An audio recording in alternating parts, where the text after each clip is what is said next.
السلام عليكم ورحمة الله وبركاته. ازيكم حبايبي؟ عاملين ايه؟ يا رب تكونوا في احسن حال. معاكم سماح عمار من مطبخ اكلات شهية. والنهاردة هنعمل السردين البلدي. هنقلي السردين البلدي بطريقة حلوة قوي. هيطلع معاكي مقرمش وطعمه جميل جدا وبخلطة حلوة.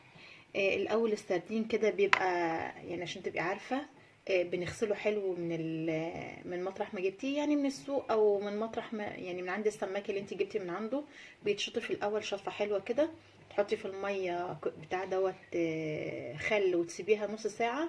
بعد كده بيبقى فيه هنا قشره كده، يعني حاجه بسيطه من القشره دي. بتشيلها بطرف السكينه كده من الناحيتين وبس. هو ده اللي احنا بنعمله. بعد كده هنشوف الخلطه بتاعتنا. الخلطه اللي احنا هنحطها فيه خلطة هتعجبك جدا. خليكي معايا للآخر علشان تتبسطي كمان من النتيجة في الآخر. معانا أول حاجة هنعملها،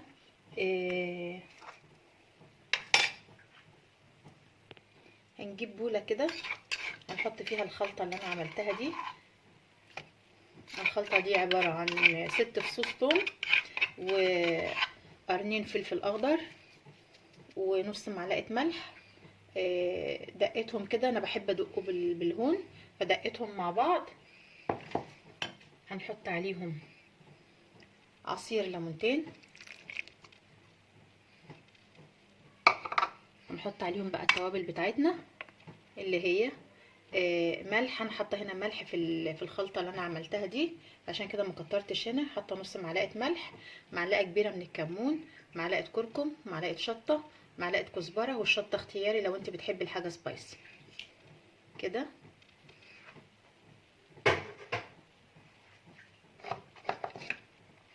ومعانا كمان هنا 3 معالق حلوين كده من النشا، هنحطهم على الدقيق.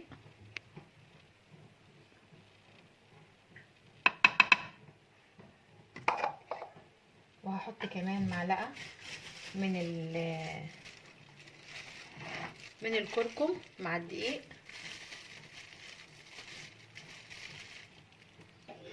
كده، ونقلبه ونركنه على جنب بقى.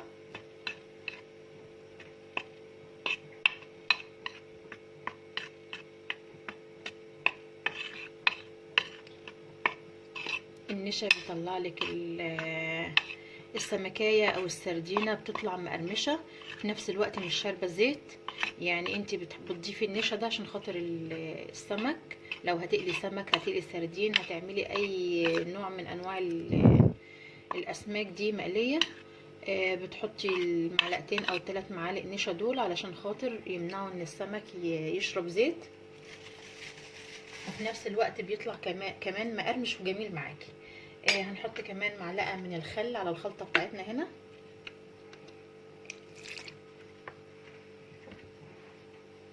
هنقلبها كده مع بعضها.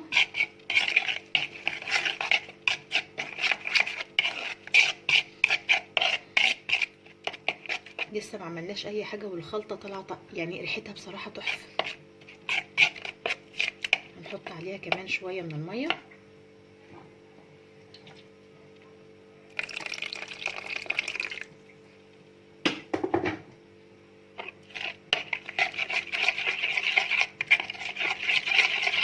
طريقة جديدة هتعجبك. هنركن بقى الخلطة بتاعتنا دي كده على جنب، ونبتدي نجيب الدقيق. بنبتدي نحطه في الدقيق كده، بس تنفضيها حلو طبعا كده. نفضيها حلو من الدقيق عشان خاطر الزيت بتاعك ما يبصي. وبعد كده بنحطها في الزيت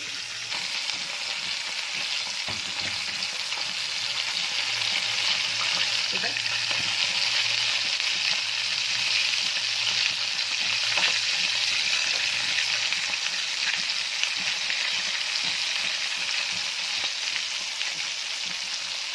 اهو من التتبيله، شايفين عامله ازاي مقرمشه وجميله ازاي.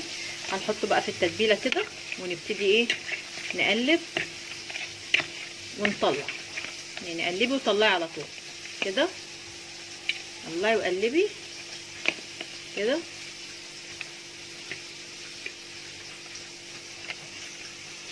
ورجعت لكم تاني حبايبي بعد ما خلصت اهو. حطيته في الدقه كله في التتبيله، ورصيته زي ما انتم شايفين كده.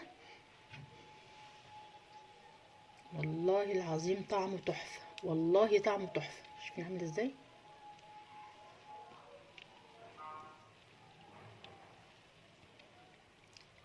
اتمنى تجربوه وتقولوا لي رايكم في الكومنتات.